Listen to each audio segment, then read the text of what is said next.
저는 지금도 길에서 만나게 되면 화들짝 놀라는 동물이 있습니다. 바로 뱀입니다. 뱀은 적응이 되지 않습니다. 보기만 해도 무섭고 끔찍합니다. 뱀은 크게 두 종류로 나뉘죠. 독이 있는 뱀, 독사와 독이 없는 뱀입니다. 독이 없는 뱀은 그나마 조금 안심이 되는데, 독사는 벌써 얼굴이 전투적으로 생겼습니다. 약간 삼각형 모양이고, 왜 삼각형이냐면 이 독샘이 있거든요, 머리에. 그래서 이 독샘이 있어서 이 독샘과 이 이빨, 날카로운 뱀의 이빨이 연결이 돼 있어서 물면 그 날카로운 이빨 끝에 이제 구멍이 뚫려 있어가지고 찌르고 들어가면서 그 독샘에서 나온 독이 물어버린 동물에게 퍼지게 됩니다.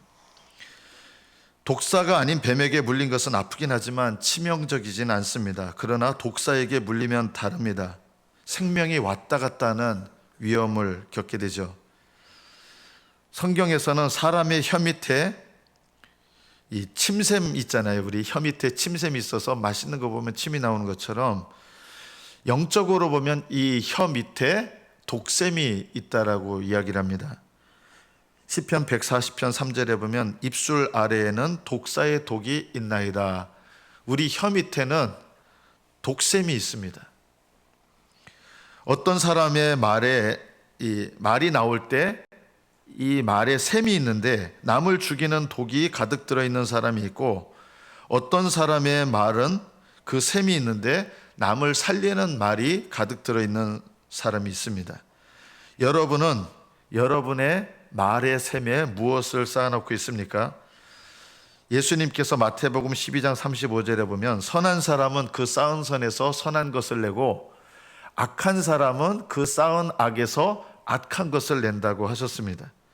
사람이 마음속에 분노가 가득 차 있으면 분노의 말을 하게 되고, 어리석은 마음이 가득 차 있으면 어리석은 말을 하게 되고, 내 마음 가운데 지혜가 가득 차 있는 사람은 지혜로운 말을 하게 됩니다.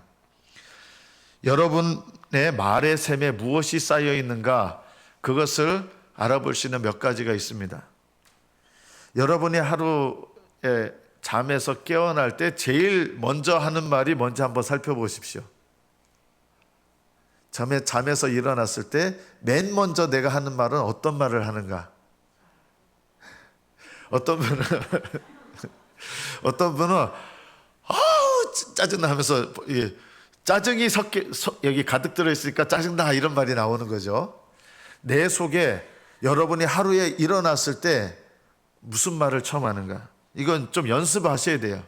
일어나자마자 하나님 오늘도 새날을 주셔서 감사합니다. 자꾸 이 연습을 하시기 바랍니다. 의식적으로 일어날 때마다 이 연습을 해야 돼요. 간밤에 원래 이게 저는 왜 하나님께서 사람에게 동물에게 잠을 주셨는가? 저는 죽었다가 다시 살아나는 연습이다. 간밤에 원래 하나님이 심판하셨으면 간밤에 끝났어야 되는데 새날을 주신 거예요. 그래서 하나님께서 나에게 새 날, 오늘을 살아갈 수 있는 은혜를 주신 거거든요. 그래서 감사해야 돼요. 하나님의 은혜 속에서 하루를 살 수 있고, 또 오늘 나에게 회개할 기회도 주셨고, 하나님을 위하여 살 수 있는 시간도 주셨고, 그래서 일어날 때 하나님께 감사하고, 감사하는 마음으로, 감사하는 말로 하루를 시작하는 사람은 하루를 감사하면서 살게 될 가능성이 높아요. 그리고 여러분이 말을 하면서 그 말하는 만큼 여러분의 마음에 또 쌓이게 됩니다. 여러분이 하루에 맨 처음 일어날 때 뭘 하는가? 제일 첫 번째 하는 말. 그리고 일어나서 제일 첫 번째 1시간 동안 내가 뭘 하고 있는가? 그걸 한번 살펴보십시오. 하루에 일어나서 제일 첫 번째 첫 시간에 나는 뭘 하고 있는가? 그것을 살펴보시면 내가 날마다 뭘 반복하고 있는지 여러분 기억하게 될 것입니다. 여러분 자리에서 일어나자마자, 어떤 분은요 일어나자마자 제일 먼저 하는 게 뭐냐면 무릎 꿇고 앉아서 하나님께 오늘 하루 주셔서 감사합니다 하고 감사 기도로 시작하시는 분이 있거든요. 그분은 평생을 감사하면서 살게 될 가능성이 높은 거예요. 여러분이 자리에서 일어났을 때 제일 먼저 하는 말, 제일 먼저 하는 행동, 그리고 여러분의 첫 시간에 뭘 하고 있는가 제일 먼저, 그것이 여러분의 일생과 연관이 있습니다. 우리들이 무슨 말을 하느냐는 왜 중요하냐면요, 중요한 이유가 있어요. 내가 말하는 것을 따라서 하루가 결정되어지는 것처럼 여러분이 말하는 것은 다 기록이 되고 녹음이 됩니다. 요한계시록 20장 12절에 보면 사도 요한이 환상 중에 하늘의 모습을 발견하게 됩니다. 또 내가 보니 죽은 자들이 큰 자나 작은 자나 그 보좌 앞에 서 있는데 책들이 펴 있고, 나중에 일어날 일을 미리 본 거예요. 사람들이 다 하나님 앞에 서 있는데 그들 앞에 뭐가 펴 있냐면 책들이 펴 있고 또 다른 책이 펴졌으니 그 생명책이라 어느 책들이 있다는 거예요. 그리고 그 책들 말고 또 다른 한 책이 있는데 생명책이 있었다는 것입니다. 죽은 자들이 자기 행위를 따라 책들에 기록된 대로 심판을 받으니, 이렇게 기록되어 있습니다. 생명책에 이름이 기록된 사람은 정죄받지 않습니다. 지옥에 가지 않습니다. 생명책에 내 이름이 기록되어 있느냐 기록되어 있지 않느냐, 이것도 뭐하고 연관되어 있어요? 여러분, 말하고 연관되어 있습니다. 예수님을 주님으로 믿고 주님으로 영접하고 주님으로 시인하잖아요. 말로 시인하잖아요. 예수님을 주님으로 시인하는 사람은 언제 내 이름이 생명책에 기록될까요? 믿음으로 말미암아 예수님을 주님으로 시인할 때 내 이름이 생명책에 기록됩니다. 말하는 거하고 연관이 있잖아요. 이게 얼마나 중요한 말입니까? 그리고 이 생명책 말고 많은 책들이 펴져 있다는 거예요. 이 책들은 뭘까요? 이 책들은 우리의 행위를 다 적어놓는 책들입니다. 이 행위책에는 우리의 행위들이 기록되는데, 이 우리의 행위들 중에 제일 많이 기록되는 게 뭘까요? 놀랍게도 말입니다. 말은 행위입니다. 입으로 하는 행위가 말입니다. 그래서 우리의 모든 이 땅에 살아있는 동안 우리의 행동하고 말하고 생각하고 이게 다 책들에 기록됩니다. 생명책에 기록되진 않고요, 책들에 기록이 되는데, 이 책들에 기록되는 거의 대부분의 내용이 뭐냐? 우리의 말이 기록되는 거예요. 여러분이 말한 거 다 기록됩니다. 그냥 농담한 것도 기록되고, 입에서 나오는 순간 농담도 기록되고 쓸데없는 말도 기록되고, 우리의 말하는 것이 이 책들에 다 기록이 됩니다. 생명책에 이름이 기록되어 있는 사람들은 여러분, 우리의 모든 행위를 적어놓은 책들에 심지어 죄악된 행동과 죄악된 말이 적혀 있어도 생명책에 이름이 기록된 사람은 행위책에 죄악된 행동들이 기록되어 있다 할지라도 그 죄악된 행동 때문에 지옥에 가지 않습니다. 왜냐하면 지옥에 가야 될 죄들에 대해서 다 용서받았기 때문입니다. 여러분, 예수님을 믿고 우리의 모든 죄를 용서받으면 행위책에 기록된 우리의 모든 잘못들이 싹 지워질까요? 그렇진 않습니다. 그러나 행위책에 기록되어 있는 우리의 잘못과 우리의 말들이 지워지는 건 아니지만 그것 때문에 지옥에 가는 일은 없습니다. 믿는 사람들은 정죄당하지 않습니다. 그러면 행위책에 기록된 거 왜 지옥에 안 가는데 그게 계속 기록되어 있습니까? 그게 언제 나타나냐면요, 여러분, 하나님 앞에 예수님을 믿는 사람들은 지옥 가는 심판은 받지 않아요. 정죄당하지 않아요. 그런데 우리가 이 땅에 살아있는 동안 생각하고 행동하고 말하고 한 모든 행위들이 기록이 돼 있어서 그것 때문에 지옥에 가지는 않지만 그것들을 하나님 앞에 펼쳐놓아서 하나님의 심판을 받는, 지옥 가는 심판이 아니에요. 이건요, 예수님 안에 있는 사람들은 지옥 가는 심판은 없어요. 그런데 우리가 살아왔던 모든 행위와 모든 말들을 기록한 것들이 하나님 책들이 펼쳐지면서 하나님의 심판을 받아요. 지옥 가는 심판은 아닌데 어떻게 살아왔는지를 심판하는 심판을 받아요. 그래서 말하는 거 참 조심해야 돼요. 행동도 조심해야 돼요. 나중에 다 드러나요. 어떻게 드러날지 모르지만 행동도 다 드러나고 말도 다 드러나게 돼 있어요. 그것을 지우고 싶으면 어떻게 하시면 됩니까? 이 땅에서 구체적으로 그거 고백하시면 지워집니다. 행위책에서도 지워집니다. 이 땅에서 구체적으로 회개하시는 거 참 중요합니다. 여러분, 행위책에서 지워지고 싶으시면 이 땅에서 회개하시고, 그리고 내가 잘못을 범한 사람에게 찾아가셔서 용서를 구하셔야 돼요. 그러면 행위책에 있는 것도 지워집니다. 그렇지 않은 것은 하나님 앞에 드러나서 부끄러움을 당하지만 지옥까지는 않아요. 그것 때문에요. 그래서 하나님 앞에 나의 행위들을 다 돌아보게 하시고, 이 땅에 혼자 있을 때 회개하고 빨리 지워지는 게 낫지 않겠습니까? 자, 그런데 이것 말고도 또 다른 책이 있습니다. 이것도 우리에게 너무 중요합니다. 말라기서 3장 16절에 보면 그때 여호와를 경외하는 자들이 피차에 말하며, 서로 하나님을 경외하는 사람들이 서로 간에 막 얘기하는 거예요. 여호와께서 그것을 분명히 들으시고 여호와를 경외하는 자와 그 이름을 존중히 여기는 자를 위하여 여호와 앞에 있는 기념책에 기록하셨느니라 그랬어요.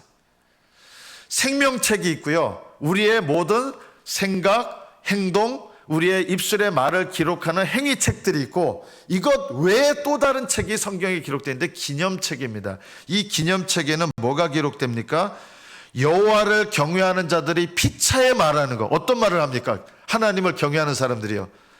하나님을 경외하는 사람들이 형제를 사랑하는 마음으로 권면하는 내용들, 형제를 사랑하는 마음으로 또 격려하는 내용들, 또 형제를 사랑하는 마음으로 같이 기도하는 내용들, 여호와를 경외하는 사람들이 피차에 말하는 것이 어디에 기록이 되느냐? 기념책에 기록된다고 했어요.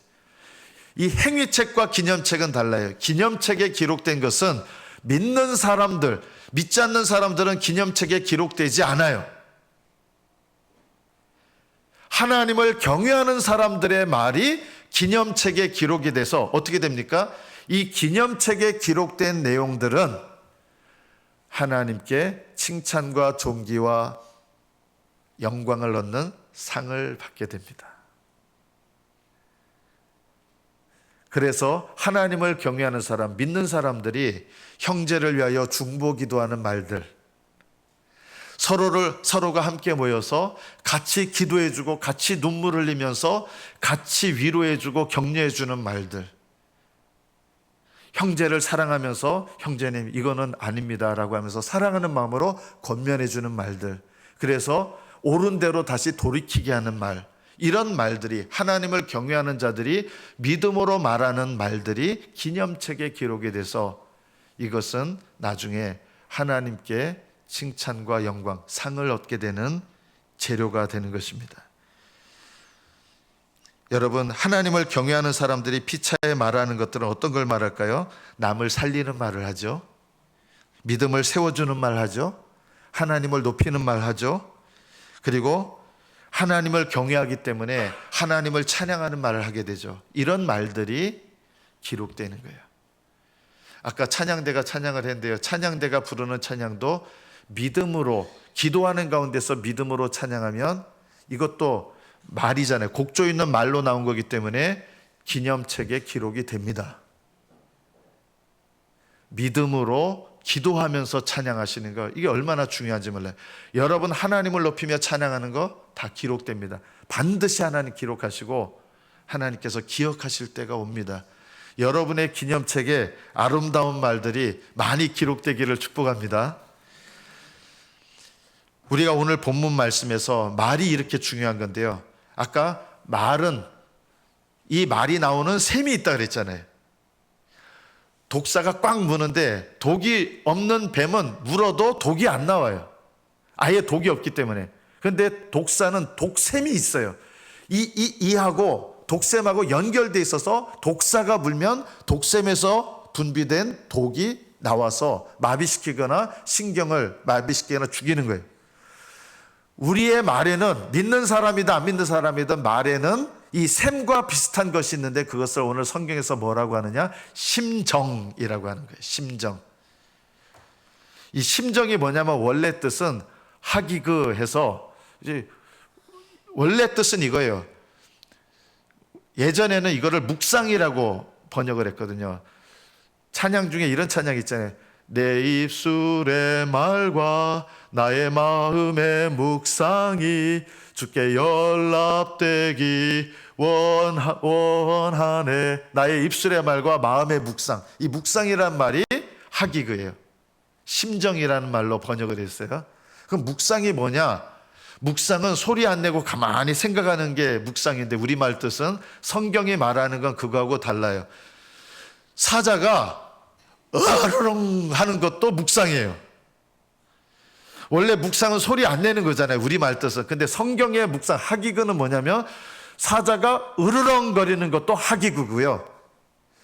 예를 들어 비둘기가 구구구구 하는 것도 하기그예요.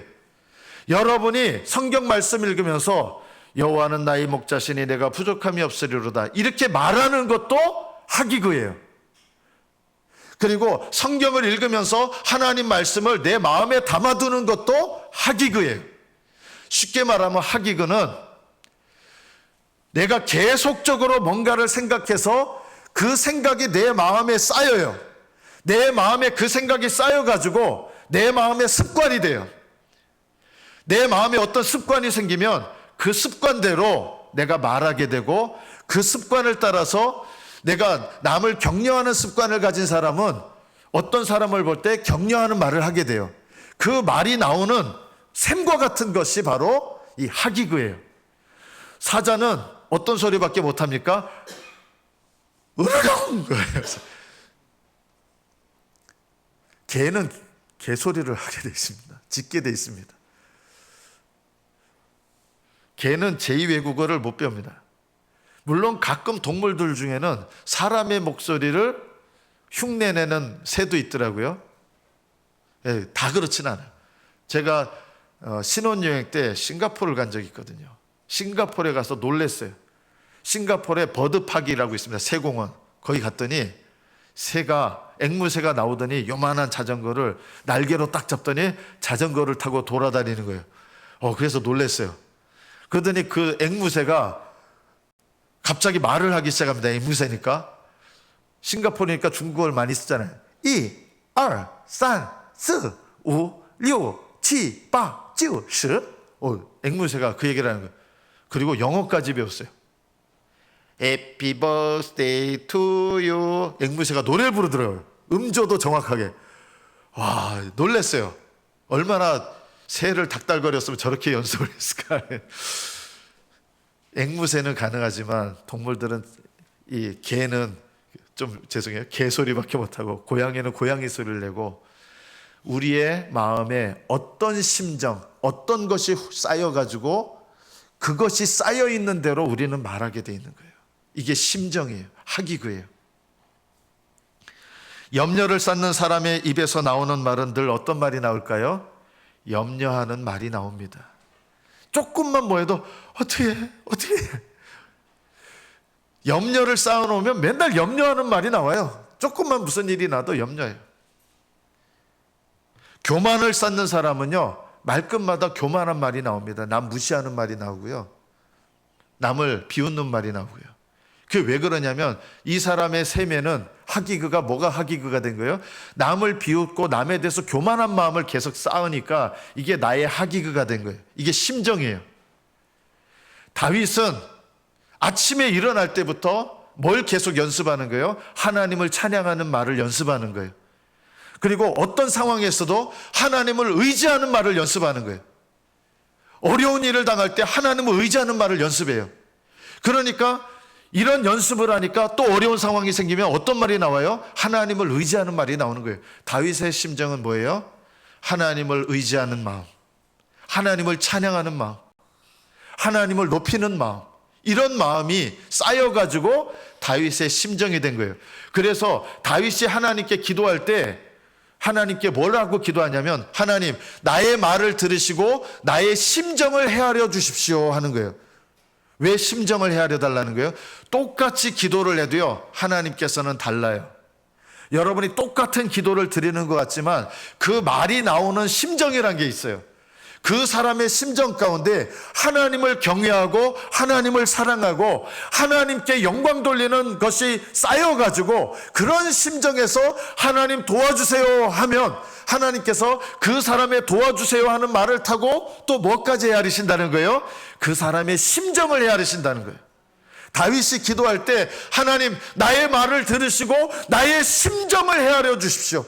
내가 하나님을 향해서 어떤 심정을 갖고 있는지 하나님 제 마음을 알아주십시오. 이렇게 기도하는 거예요. 그래서 기도의 응답이 다르게 나타날 수 있는 거예요. 똑같이 기도했는데 겉으로 나온 말은 똑같은데 그 말을 타고 들어가 보면 그 사람의 심정이 다른 거예요. 어떤 사람은요, 하나님을 너무너무 사랑해요. 이런 사람이 하나님 도와주세요 이렇게 말하는 거고, 평상시에는 하나님을 새카맣게 잊고 있다가 그냥 어려운 일 갑자기 당해서 이게 잘 안 되니까 하나님 도와주세요. 물론 하나님 그래도 도와주시긴 하는데, 하나님께는 하나님을 경외하는 자의 심정을 갖고 있는 사람의 입에서 나오는 말이 어떻게 들리는지 아세요? 나팔 소리 같이 엄청나게 크게 들리는 거예요. 아무리 많은 사람이 섞여 있어도요, 하나님을 사랑하는 심정을 가지고 있는 사람이 하나님께 외칠 때 하나님 귀에 그 사람의 말이 나팔 소리처럼 들리는 거예요. 작은 소리로 기도해도. 여러분, 부르짖는 소리는 소리를 무조건 크게 한다고 부르짖는 기도는 아니에요.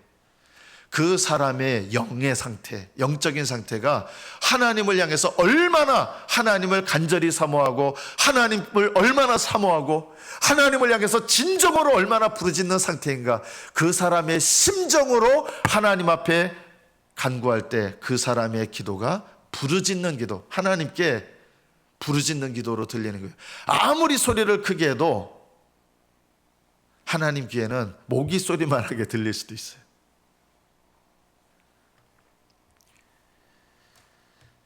여러분의 심정을 훈련하셔야 됩니다. 하나님께서 기뻐하시는 심정이 되려면 뭘 어떻게 훈련해야 될까요? 시편 1편. 시편 말씀 중에 제일 첫 번째 나오는 말씀이 이거잖아요. 1편. 복 있는 사람은 악인들의 꾀를 따르지 아니하며 죄인들의 길에 서지 아니하며 오만한 자들의 자리에 앉지 아니하고 오직 여호와의 율법을 즐거워하여, 율법은 여기서 성경이에요. 오직 여호와의 율법, 여호와의 말씀을 즐거워하여 그의 율법을 주야로 묵상하는도다. 여기 묵상은 가만히 소리 안 내는 게 아니에요. 묵상이란 말은 저는 이게 우리말을 조금 바꿨으면 좋겠어요. 원래 묵상이라는 말은 소리 안 내고 성경 읽는다는 뜻이 아니에요. 묵상은 뭐냐면 소리 내서 읽는 거예요. 성경을요.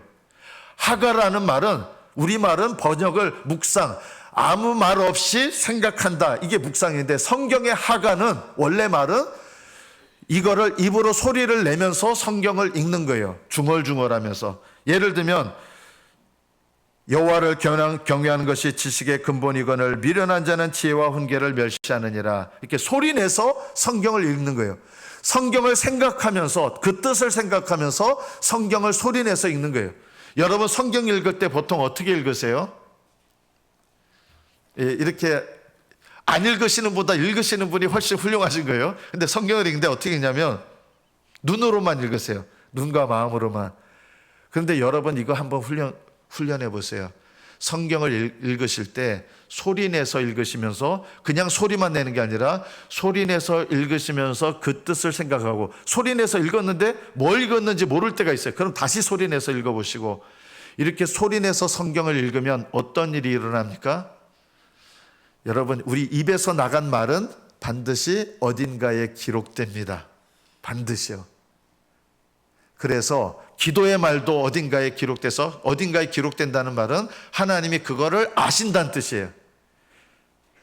여러분, 기도하실 때 입을 안 열고 기도하시면 안 돼요. 소리 내서 기도하세요. 입을 열고 기도하세요.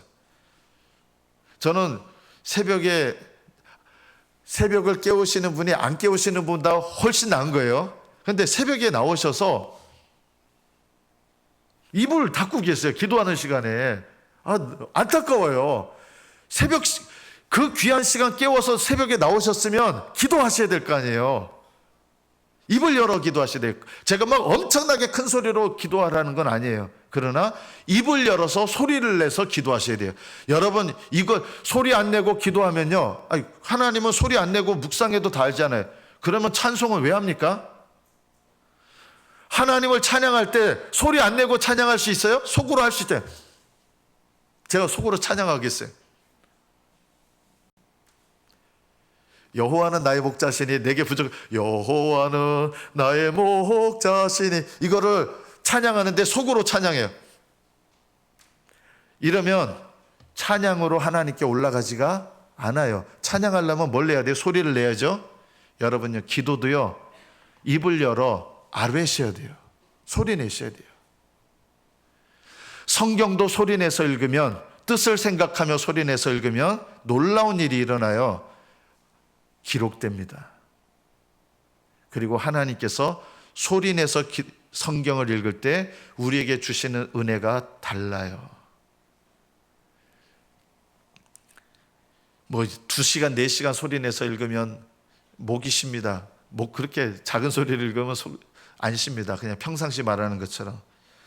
성경을 소리 내서 읽는 게 왜 중요하냐면 찬양하는 원리, 기도하는 원리와 같습니다. 기도도 소리 내서 하셔야 되고요, 찬양도 소리 내서 하셔야 되는 것처럼 성경 읽는 것도 소리 내서 성경을 읽으시면, 해보시면 압니다. 은혜가 됩니다. 뜻을 새기시면서. 그래서 내 마음을, 심정, 하나님의 말씀이 쌓이는 심정이 되게 하려면 성경을 소리 내서 날마다 읽으시고, 묵상이란 말은 좀 제가 별로 안 좋아하는데 성경을 소리 내서 읽는 게 묵상이에요. 원래 뜻은 성경을 소리 내서 읽는다예요. 우리말 묵상하고 하가라는 말하고 좀 달라요. 이것 때문에 사람들이 오해를 해요. 하가는요, 소리 내서 성경을 읽는 거예요. 성경을 소리 내서 읽으시면 이것이 내 마음이 훈련돼요. 그리고 나도 들어요. 내 입에서 나간 말을 하나님도 들으시는데 누구도 들어요? 나도 들어요. 여호와는 나의 목자시니 내가 부족함이 없으리로다. 입에서 나가서 내 귀로 들리면서 나에게도 말씀하는 말씀이 되고, 내가 들은 말씀이 나에게 또 쌓이게 됩니다. 그래서 소리 내서 읽는 게 중요해요.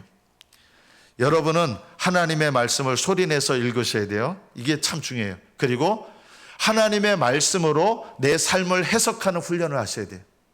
말씀으로. 이것이 내 마음이, 심정, 말씀이 쌓이는 심정이 되는 대단히 중요한 훈련이에요. 해석이 돼야 돼요.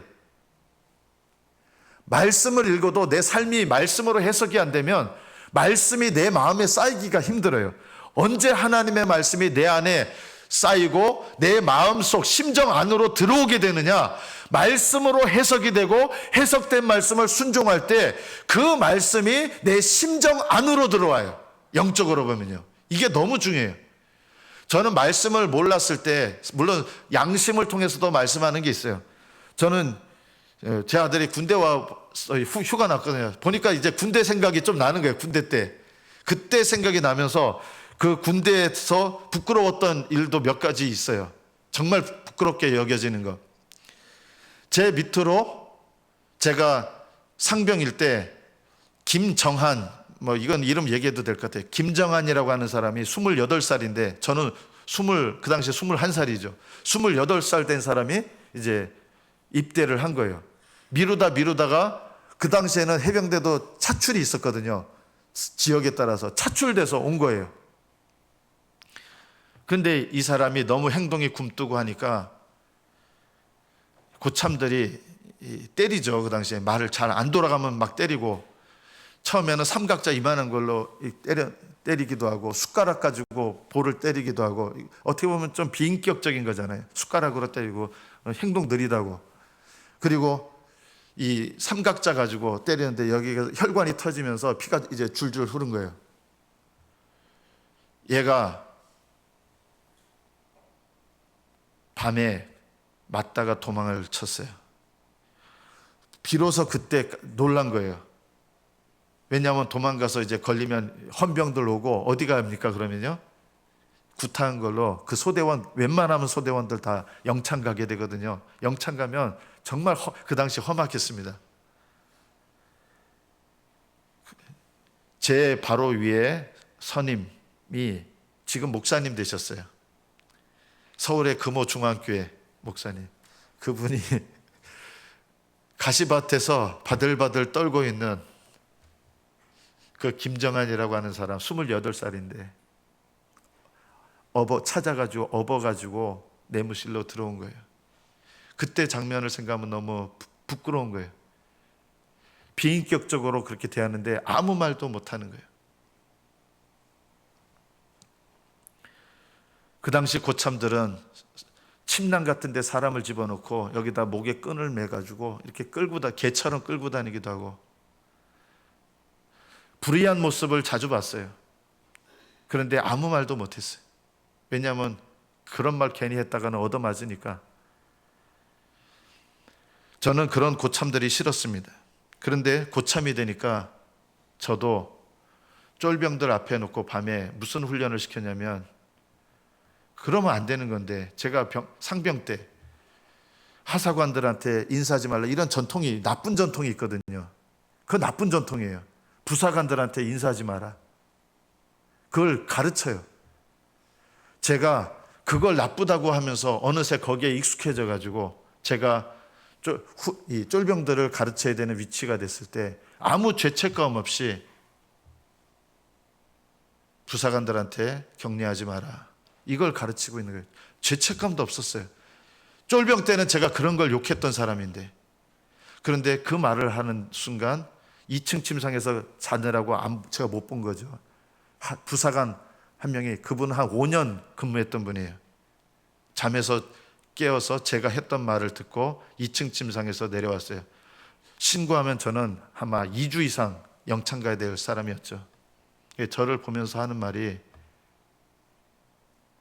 황태한, 너도 그럴 줄은 몰랐다.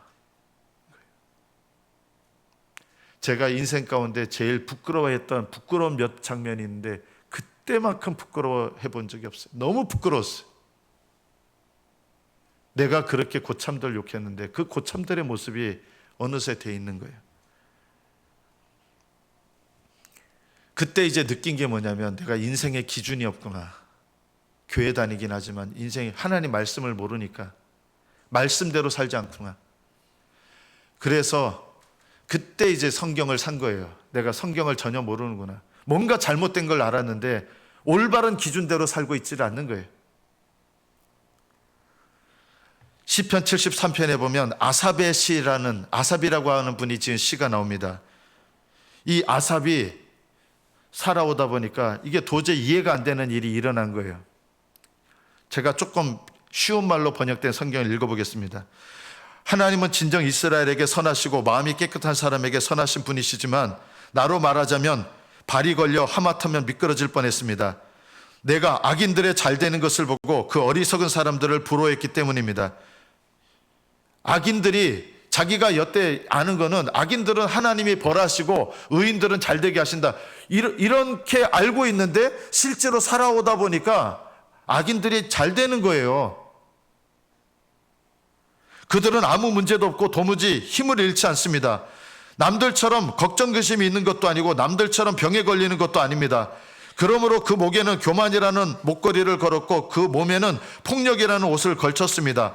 번들거리는 눈빛으로 뻐기면서 다니고 그 마음속 생각은 방탕하기 이를 데 없습니다.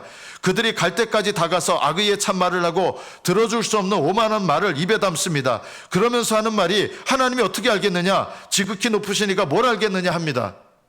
이런 말을 하는데도 자기가 지금까지 상식적으로 생각하는 거는 하나님께서 이들을 벌하셔야 되는데 멀쩡하다는 거예요. 오히려 잘 되는 거예요, 이런 악인들이. 그래서 이해가 안 되는 거예요. 해석이 안 되는 거예요. 왜 악인들이 잘 되고 하나님 말씀대로 사는 사람들은 왜 이렇게 어렵습니까? 이해가 안 되고 해석이 안 되는 거예요. 해석이 안 되니까 삶을 살아가면서 어떤 생각이 들어요? 하나님께 원망스러운 마음이 드는 거예요. 왜 하나님 살아계신데 악인들은 잘 되고 오히려 건강하고, 하나님 말씀대로 사는 사람들은 왜 이렇게 힘들고 아프기도 하고, 하나님 살아계신데 저는 이해할 수가 없습니다. 해석이 안 되니까 하나님께 대해서 원망하는 마음이 들고 내 삶에 대해서 말씀대로 어떻게 살아야 될지를 모르겠는 거예요. 그리고 계속해서 이렇게 얘기합니다. 이 불경한 사람들을 좀 보라. 세상에서 번영하며 불을 쌓는구나. 내가 내 마음을 정결하게 지키고 내가 손을 씻어 죄 없이 한 것이 헛일이었던가? 이게 무슨 소용이 있는가? 이런 생각이 드는 거예요. 내가 이 모든 것을 이해하려고 애쓰다가 너무 답답한 나머지 정말 고민했는데 이제 언제 해석이 됐냐? 하나님의 성소에 들어가는 순간 갑자기 깨닫는 마음을 주신 거예요. 하나님의 성소에 들어가 그때서야 결론을 얻었습니다. 해석이 된다는 뜻입니다. 뭐가 해석이 됐다는 거예요? 그들이 잘 되는 거는 너무 잠깐이고 그들에게는 얼마나 무시무시한 심판이 기다리고 있는가.